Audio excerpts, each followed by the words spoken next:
Sabe aquela ideia de que o ganho de peso relacionado à idade só começa a preocupar na menopausa? Bom, e se essa mudança na verdade começasse décadas antes?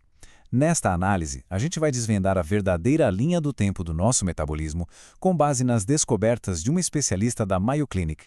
Então, para começar, vamos direto ao ponto e desafiar uma ideia que muita gente tem como verdade absoluta. Aquela conexão que parece óbvia entre ganhar peso e chegar na menopausa. Se a gente fizer essa pergunta por aí, a resposta mais comum, quase automática, vai ser na menopausa. É o que a maioria de nós aprendeu a vida toda. Mas será que a história realmente é essa? E aqui está a primeira grande revelação que meio que vira o jogo. Segundo a doutora Daniela Hurtado Andrade, que é endocrinologista na Mayo Clinic, essa história toda começa muito, mas muito antes. O processo de ganho de peso, na verdade, dá os seus primeiros sinais já no início da vida adulta. Isso nos leva ao ponto central de tudo, a verdadeira linha do tempo.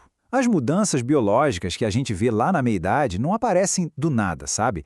Elas são o resultado de um processo bem gradual que começa décadas antes. Vamos dar uma olhada nessa linha do tempo. Por volta dos 30 anos, o corpo começa naturalmente a perder massa muscular.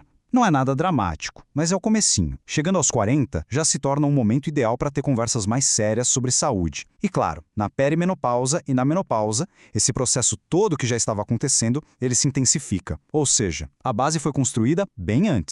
O nome técnico para esse processo é sarcopenia. É basicamente a perda de músculo que vem com o envelhecimento. E a consequência direta disso é importantíssima. Menos músculos significa um metabolismo mais lento. O corpo simplesmente queima menos calorias quando está em repouso, o que é um fator de risco enorme para o ganho de peso. Mas olha, a biologia não age sozinha nessa história. O nosso ambiente moderno, o jeito que a gente vive hoje, funciona como um baita acelerador para essas mudanças que já são naturais do corpo. E este slide aqui ilustra isso muito bem. É a facilidade de achar comida ultraprocessada, cheia de açúcar e gordura, a tecnologia que faz a gente se esforçar menos, como carros e elevadores, e a dificuldade de largar os aparelhos eletrônicos, o que nos torna mais sedentários. Tudo isso vai se somando ao desafio biológico. Então, como é que se luta contra a biologia e o ambiente moderno?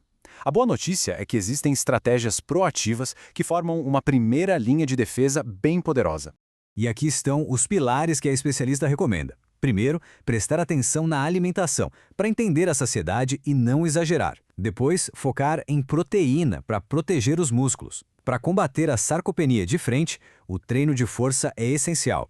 E por fim, ter como meta pelo menos 150 minutos de exercício por semana para manter o corpo ativo. Mas aí surge um paradoxo bem interessante. Mesmo quando uma intervenção para perder peso dá certo, ela também pode levar à perda de massa muscular. E isso, por sua vez, deixa o metabolismo ainda mais lento, criando o famoso platô, aquele momento em que a perda de peso parece estacionar. E isso nos leva àquela pergunta mais profunda. Por que é tão, mas tão difícil manter a perda de peso no longo prazo? A resposta é que o corpo humano é programado para lutar contra isso. Este slide mostra esse conflito interno de um jeito perfeito. De um lado tem o plano consciente de perder peso. Do outro, o plano do corpo, que é simplesmente sobreviver. Quando a gente restringe calorias, o corpo não entende isso como um objetivo de saúde. Ele entende como uma ameaça, um sinal de fome. E a reação dele? Aumentar a fome e diminuir o metabolismo para economizar energia. E essa citação da doutora Hurtado Andrade é muito poderosa. Ela explica que o cérebro pode literalmente passar por cima dos nossos objetivos. Ele manda sinais de fome tão fortes que fica quase impossível resistir. Tudo isso para proteger o corpo do que ele acha que é uma ameaça. Então, o ponto crucial é este. Por causa dessa regulação biológica tão forte, para a grande maioria das pessoas, só dieta e exercício não vão ser suficientes para conseguir e manter uma perda de peso significativa no longo prazo. Se a força de vontade e o estilo de vida não são a resposta completa, qual é o caminho? A solução, segundo a especialista, começa com uma mudança de perspectiva. É preciso iniciar um novo tipo de diálogo. E o primeiro passo dessa nova conversa é este: reconhecer a obesidade pelo que ela é do ponto de vista médico. Não é uma falha de caráter ou falta de disciplina, mas sim uma doença complexa, com uma base biológica muito bem estabelecida. E por que essa mudança de perspectiva é tão transformadora? Porque ao deixar a culpa de lado e encarar o problema como uma condição médica, a abordagem muda completamente. Essa simples mudança de mentalidade pode por si só melhorar drasticamente os resultados. Adotar essa perspectiva médica abre um leque de ferramentas muito maior.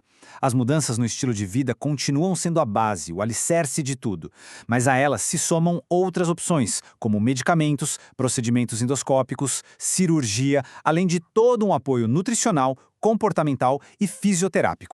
E assim, a gente encerra com a pergunta que resume tudo. Já imaginou o impacto se a conversa sobre a gestão do peso começasse não na meia-idade, quando os problemas já se instalaram, mas de forma proativa décadas antes? Fica aí a reflexão.